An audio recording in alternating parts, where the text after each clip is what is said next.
এ ভাই দরজাটা খুলেন ভাই, বাড়ির মধ্যে কে আছে ভাই? দরজাটা খুলেন রে ভাই রে, তাড়াতাড়ি।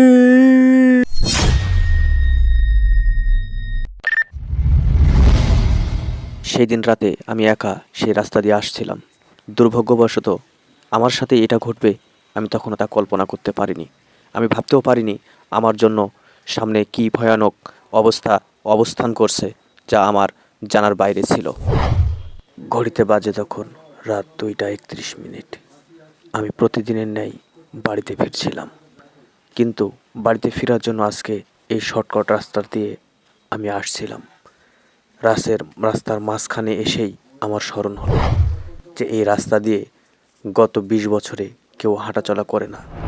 কারণ এখানে একটি পুকুর আছে, যেই পুকুরে এখনও চুল ভাসতে দেখা যায়। কথিত আছে এই পুকুরে একজন বাড়ির বউ তার নিজের জীবন বিসর্জন দিয়েছিল, যেটি প্রতি রাতে সশরীরে সেই গৃহবধূ এই পুকুরে বিচরণ করে।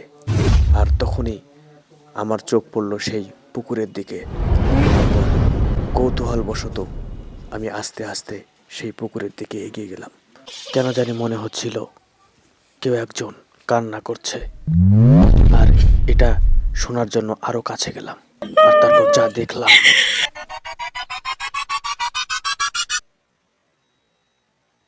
আল্লাহু আকবার, আল্লাহু আকবার, আল্লাহু আকবার, লা ইলাহা ইল্লাল্লাহ, লা ইলাহা ইল্লাল্লাহ, মুহাম্মাদুর রাসূলুল্লাহ। এ আল্লাহ, আল্লাহ, আহ, আহ, আল্লাহু আকবার, আল্লাহু আকবার, আল্লাহু আকবার, আল্লাহু আকবার, আল্লাহু আকবার, আল্লাহ। এ ভাই দরজাটা খুলেন ভাই, বাড়ির মধ্যে কে আছে ভাই? দরজাটা খুলেন রে ভাই রে, তাড়াতাড়ি।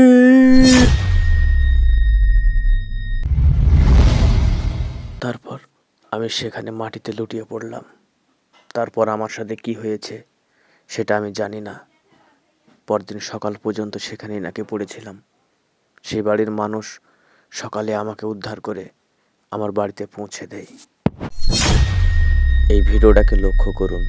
সবচাইতে আশ্চর্যের বিষয়, আমি যখন রাতে সব কিছু ভুলে গিয়েছিলাম, আমার ফোনটাও পড়েছিল।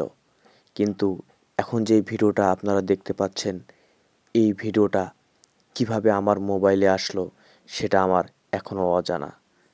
আমি এখনও জানি না যে এই ভিডিওটা ঠিক কে করেছিল, কিভাবে হয়েছিল।